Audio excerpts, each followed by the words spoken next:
નમસ્કાર CB24 news સાથે હું રેશમા આપનું સ્વાગત કરું છું. વડાપ્રધાન નરેન્દ્ર મોદી 2 દિવસના ગુજરાત પ્રવાસે છે. આજે સરદાર જયંતિ છે, તેથી કેવડિયા ખાતે પીએમ મોદીએ સરદાર પટેલની પ્રતિમાને પુષ્પાંજલિ અર્પણ કરી છે. કેવડિયા કોલોની ખાતે એકતા દિવસની ઉજવણી થઈ રહી છે. વાયુસેનાના હેલિકોપ્ટર દ્વારા પુષ્પ વર્ષા કરવામાં આવી, જેમાં પીએમ મોદીએ કેવડિયા પહોંચી પહેલા સરદારને પુષ્પાંજલિ અર્પી હતી, જેમાં કેવડિયા કોલોનીમાં એકતા દિવસની ઉજવણી થઈ રહી છે. પીએમ મોદી એકતા પરેડમાં પહોંચ્યા છે. પીએમ મોદીની ઉપસ્થિતિમાં એકતા પરેડની શરૂઆત થઈ હતી. કેવડિયાથી વળતા વડોદરામાં પીએમનો જૂજ મિનિટનો હોલ્ટ છે, તથા પરેડમાં 5 ભાજપ શાસિત રાજ્યોની પોલીસ સામેલ થઈ છે. સરકારી અધિકારીઓ તેમજ સ્થાનિક નાગરિકોને એકતાના શપથ પણ લેવડાવ્યા હતા. એકતા દિવસે કેવડિયાથી વડાપ્રધાન મોદીએ જણાવ્યું છે કે અહીં એક રીતે મિની ઇન્ડિયાનું સ્વરૂપ જોવા મળ્યું છે. અહીં હાજર દરેક વ્યક્તિ એકતાથી જોડાયેલી છે. મણકા અલગ છે, પણ માળા એક છે. 15મી ઓગસ્ટ, 26મી જાન્યુઆરીની જેમ 31મી ઓક્ટોબર મહત્વની છે.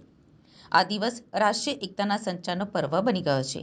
મા નર્મદાના તટે રાષ્ટ્રીય એકતા દિવસનો આ કાર્યક્રમ છે.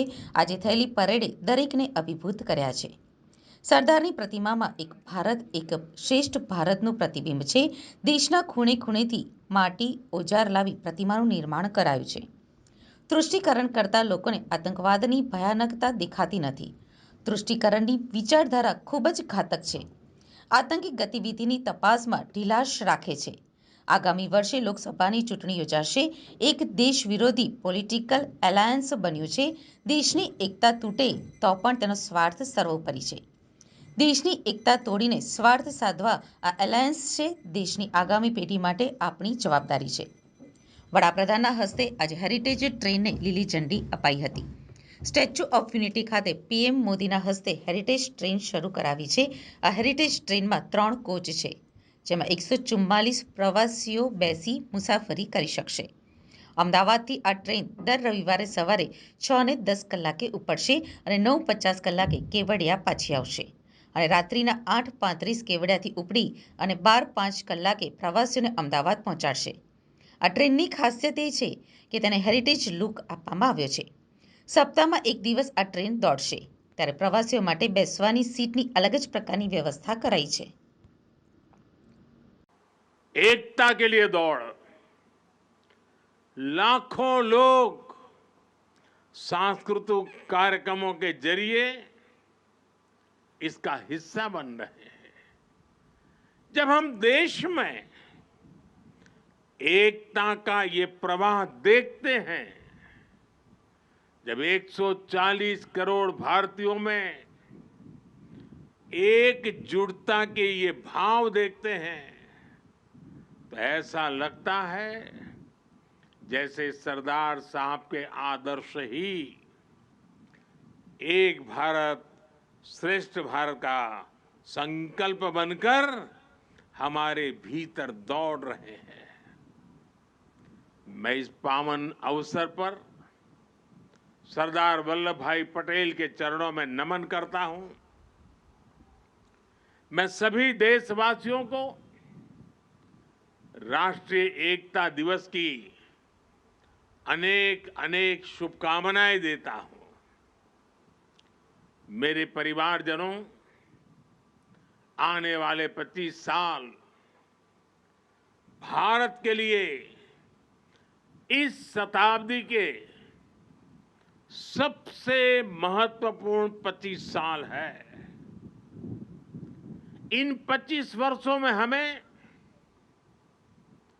अपने इस भारत को समृद्ध बनाना है. हमारे भारत को विकसित बनाना है. आजादी के पहले 25 साल का एक ऐसा कालखंड आया था पिछली शताब्दी में, जिसमें हर देशवासी ने स्वतंत्र भारत के लिए खुद को खपा दिया था. हमें कुछ बातों को कभी भी भूलना नहीं है, उसको सदा सर्वदा याद भी रखना है. मैं आज राष्ट्रीय एकता दिवस पर प्रत्येक देशवासी से इस बारे में मेरे मन के भाव आज उनके सामने मैं प्रकट करना चाहता हूं। आज पूरी दुनिया में उथल पुथल मची हुई है। कोरोना के बाद से कई देशों की अर्थव्यवस्था की हालत चरमरा गई है, बहुत खराब है। बहुत सारे देश 30-40 सालों की सबसे ज्यादा महंगाई से आज जूझ रहे हैं। उन देशों में बेरोजगारी लगातार बढ़ रही है। ऐसी परिस्थिति में भी भारत दुनिया में अपना परचम लहरा रहा है।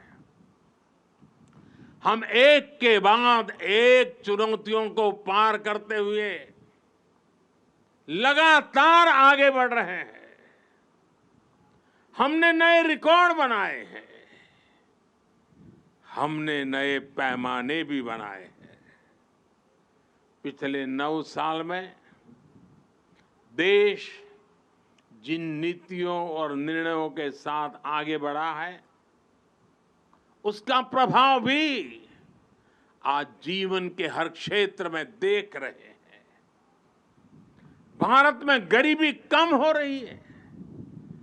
5 वर्ष में 13.5 करोड़ से ज्यादा लोग गरीबी से बाहर आए हैं। हमें विश्वास मिला है कि हम देश से गरीबी को खत्म कर सकते हैं और हमें इसी दिशा में निरंतर आगे बढ़ते ही रहना है। और इसलिए प्रत्येक भारतवासी के लिए ये समय बहुत महत्वपूर्ण है। किसी को भी ऐसा कोई काम नहीं करना है जिससे देश की स्थिरता पर आंच आए। वो आतंकी गतिविधियों की जांच में कोताही करते हैं। वो देश विरोधी तत्वों पर सख्ती करने से बचते हैं। तुष्टीकरण की सोच इतनी खतरनाक है कि वो आतंकियों को बचाने के लिए अदालत तक पहुंच जाती है। ऐसी सोच से किसी समाज का भला नहीं हो सकता। इससे कभी देश का भी भला नहीं हो सकता। एकता को खतरे में डालने वाली ऐसी सोच से हर पल, हर समय देश के हर कोने में हर देशवासी को सावधान रहना ही है। मेरे प्यारे देशवासियों, अभी देश में चुनाव का भी माहौल बना हुआ है। राज्यों में चुनाव की प्रक्रिया चल ही रही है और अगले साल लोकसभा के भी चुनाव होने वाले हैं। आपने देखा होगा कि देश में एक बहुत बड़ा पॉलिटिकल धड़ा ऐसा है जिसे सकारात्मक राजनीति का कोई तरीका नहीं दिख रहा। दुर्भाग्य से ये पॉलिटिकल धड़ा ऐसे ऐसे हथकंडों को अपना रहा है जो समाज और देश के खिलाफ है। ये धड़ा अपने स्वार्थ के लिए देश की एकता अगर टूटती भी है तो उनके लिए उनका स्वार्थ सर्वोपरि है। इसलिए इन चुनौतियों के बीच आप मेरे देशवासी, जनता जनार्दन, आपकी भूमिका बहुत महत्वपूर्ण हो गई है। ये लोग देश की एकजुटता पर चोट करके अपना राजनीतिक हित साधना चाहते